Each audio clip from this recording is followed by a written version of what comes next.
Top 5 struggles you'll face as a CEO and how to overcome them. First thing is you're the visionary, you're the leader, so you have to stay in your lane.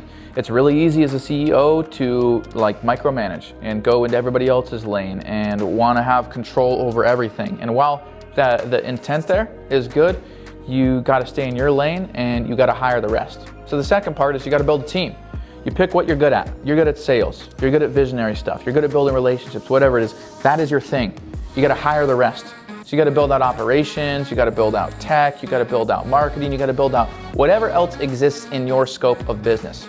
Now, the third thing is you have to not just get the team, but you have to get the right team members. And the only way that's going to happen is by being excellent yourself. So your business and its performance is a direct reflection of you. The way a business runs is just a telltale sign of their owner or their C-suite or their CEOs and how good they are. And the worse you are, the worse your business is, the worse its performance is, the worse kind of clients you attract, the worse team members you attract. So be excellent.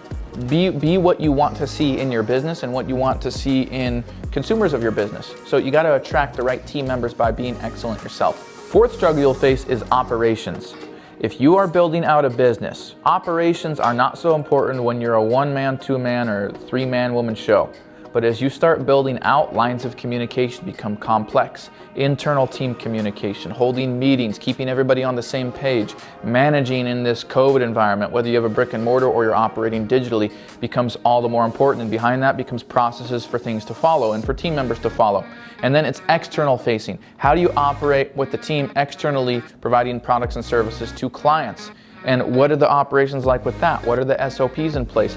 Operations are what's going to actually keep your ship together and sailing forward. And the fifth thing is scaling to exit. Now, if you have a personal brand or something like that, you're probably not exiting. But a company that is scaled to be able to exit and sell, whether you have a personal brand or a personal agenda, or you're building a company that operates without you, they have one thing in common. They create the most time and most efficiency when they're scaled as if they're positioned for an exit, okay? Being able to build your business with the right steps where you're placing yourself on the business rather than in the business. So that way the business is independent. You can get hit by a car and the business still operates. You can take a vacation for 3 months and it's still there as if you never left. You have to be able to take the right moves in your business as a CEO, knowing that there's 5 ways to achieve solving this one problem. But very few of those ways are going to result in creating scale in your business in the form of freedom, operations, time, finances, etc.